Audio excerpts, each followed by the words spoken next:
Yo soy Gustavo Martínez para Porrea.org y vamos a estar conversando con José Boda, quien es el secretario general de la Federación de Trabajadores Petroleros. Gracias, Boda, por venir.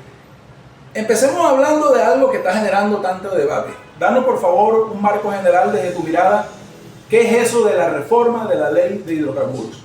Sí, una ley, la reforma de la ley de hidrocarburos, sin lugar a duda, es una ley cocinada en la Casa Blanca, pactada con el gobierno de Delcy Rodríguez, donde le da unas ventajas a las transnacionales y es una política de desnacionalizar la industria petrolera. En el caso concreto, vemos cómo las transnacionales van a tener control de la industria, no va a ejercer control PDVSA, el Estado, a través de la exploración, producción y exportación. Es una ley que disminuye la renta, los impuestos y también las regalías. Es decir, favorece a estas transnacionales sin lugar a dudas. Tú dices que fue cocinada desde la Casa Blanca. ¿Fue en este contexto o crees que fue previo? Fíjate, es interesante porque si vemos, haya habido una política de desnacionalizar, digamos, la industria petrolera, que a propósito fue entre 1976 ¿verdad? Y el 77. La llamaban Chucuta. La llamada Chucuta por artículo número 5, que dice que podrían venir las transnacionales, vía aguas abajo y todo lo demás. Chávez en el 2006 hace una reforma de esta, utiliza la figura de empresas mixtas, donde el Estado tiene que tener 55% de las acciones y 49% las transnacionales, y constituye las empresas mixtas, con un 60% al Estado y 40% las transnacionales. Las transnacionales no se han ido en Venezuela. La Chevron tiene 100 años y tenemos una política antidobrera igual que PDVSA. O sea, no ha habido ninguna diferencia en ese sentido. El pago que le hacen a la Chevron, a PDVSA, las transnacionales es el mismo. El desconocimiento a las convenciones colectivas, a los derechos de los trabajadores, no hay ninguna diferencia. Ahora, José, claramente se entiende de lo que tú estás diciendo, que es una reforma que favorece a Estados Unidos y a las transnacionales. Sin lugar a dudas.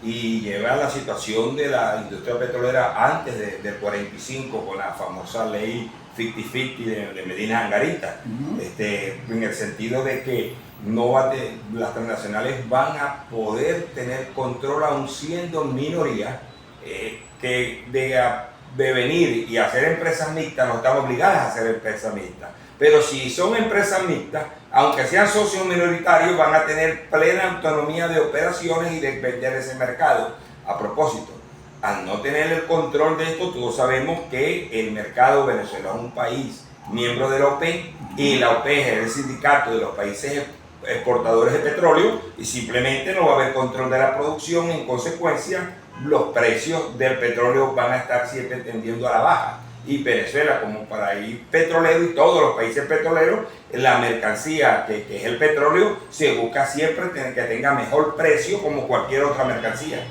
Ahora, el contexto de la clase trabajadora venezolana, porque sabemos que desde hace años estamos en situación de salario cero. No se discuten contratos colectivos, no se puede organizar ningún sindicato y un largo etcétera que hablan de las condiciones en que nos encontramos las y los trabajadores en Venezuela.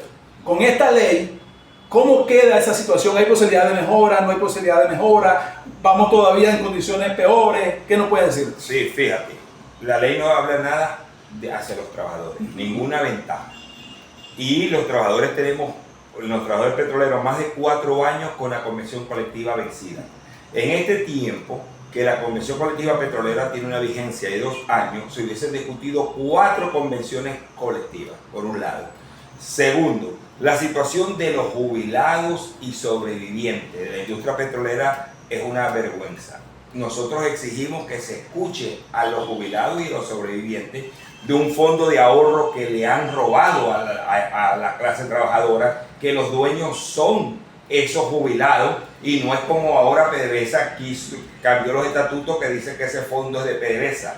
Y sobre todo, que todos sabemos el caso de Francisco Illarimendi, que se robó más de 540 millones de dólares. Hay una pérdida de ese fondo, unos hablan de 3.000 millones de dólares, hasta se dice más de 6.000 millones. donde no se ha dado respuesta a los trabajadores, y en esta coyuntura nosotros estamos exigiendo un aumento general de sueldos y salarios y de pensiones.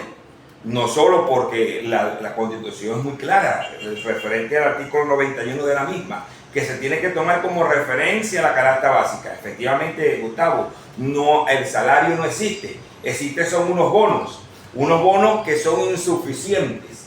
Entonces, en este momento también debemos decir que la lucha por la retroactividad de las prestaciones sociales, que es muy importante, la retroactividad, el salario, la convención colectiva, pero también hay una serie de dirigentes sindicales y trabajadores a lo largo y ancho de PDVSA y las empresas mixtas, donde están despedidos, orden de reenganche y pago de salarios caídos, tanto del Ministerio del Trabajo como de tribunales, y PDVSA y empresas mixtas no les da la gana de incorporarlo.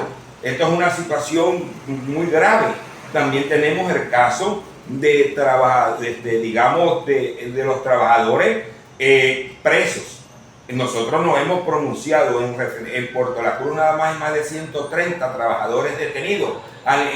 Referiría al Palito también, en el complejo refinador Paraguaná, en Punto Fijo, en el Zulia y en Monaga, es decir, a nivel nacional. Y nosotros exigimos la libertad de esos trabajadores. Ahora, ¿qué hacer, José? Porque además de todo este panorama que tú nos estás describiendo, ahora tenemos aquí a los Estados Unidos de Norteamérica. Vino Laura Dugo, tenemos la CIA, y Donald Trump y Marco Rubio prácticamente nos están diciendo, porque en estos días hizo una comparecencia ante el Senado y Marco Rubio prácticamente dijo que si los trabajadores petroleros quieren discutir un contrato colectivo tendrán que discutirlo con él. O sea, con este panorama, ¿cómo hacemos? ¿Cómo luchar? Tú hablas de la lucha, yo creo que eso es lo correcto, pero ¿cómo podemos luchar? ¿Cómo organizar eso? Y más cuando estamos viendo que algunos trabajadores petroleros empiezan a asomarse y empiezan a dirigirse al resto de la clase trabajadora venezolana. Sí. Primero que todo, nuestra lucha tiene que ser por la autonomía del movimiento sindical.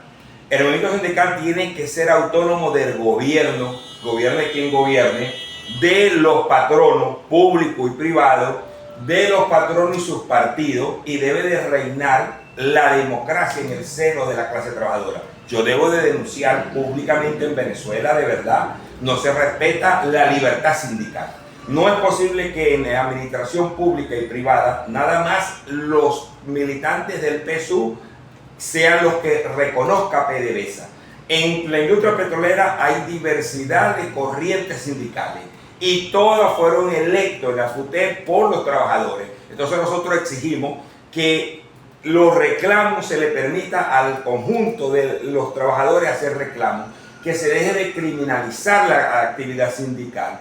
Porque mira, se está hablando, ayer se discutió la ley de amnistía y nosotros decimos que si no existe una libertad sindical, pues sacarán hoy los detenidos, los privados de libertad, los presos políticos, pero vendrán otros, vendrán los dirigentes sindicales, vendrán los trabajadores, y eso no queremos.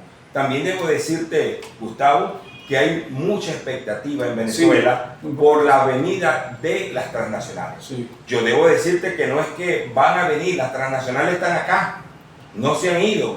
La Chevron tiene 100 años en Venezuela y ahora, fíjate en la faja petrolífera del Orinoco, tenemos casos concretos. Petromonaga es como empresa rusa, la Rosneft y socias de la Rosneft.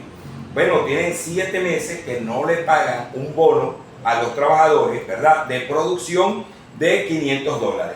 Entonces, ¿cómo opera esto? Estos bonos. Yo te voy a dar un ejemplo concreto de la Chevron también. Tiene que tener una producción de 100.000 barriles diarios. Si baja esa producción, no hay bono. Ahora, también tenemos que decirte que si tienes un reposo médico, porque en una Chevron hay una caja de alimentos, aproximadamente $500. Ahora, ¿qué pasa si tienes reposo médico? Pierdes esa caja.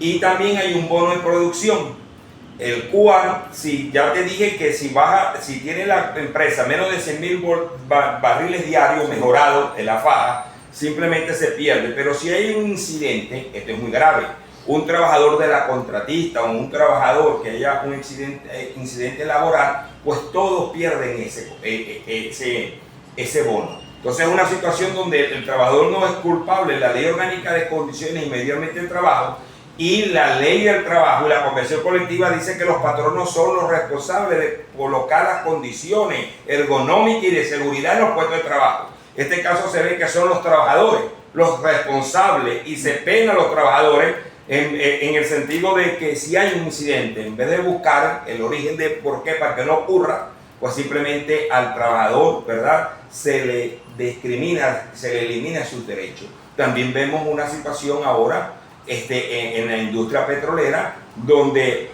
ya como te dije, es una exigencia el psicoprosa. El psicoprosa es un sistema de salud que tienen los jubilados, los sobrevivientes y los trabajadores en nuestra familia. Gran cantidad de trabajadoras, de trabajadores, de esposos, de familiares, de trabajadores que están esperando por una operación y no es posible. Mientras vemos que la Junta Directiva de Petróleos de Venezuela sí tiene psicoprosa.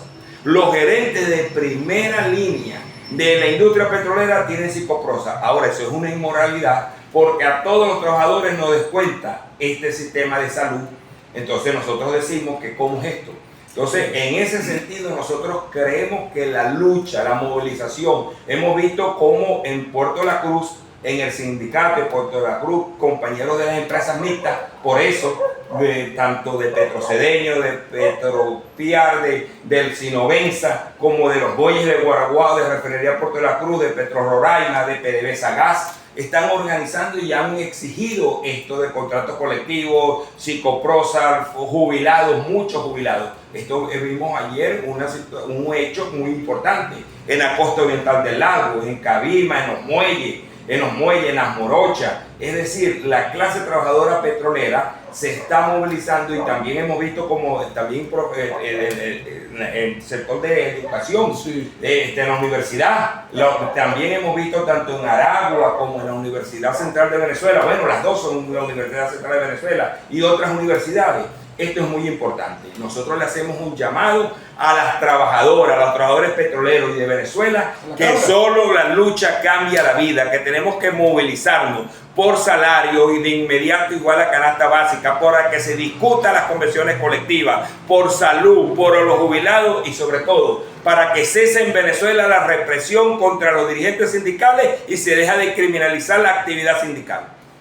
Gracias. Gracias. Hasta luego.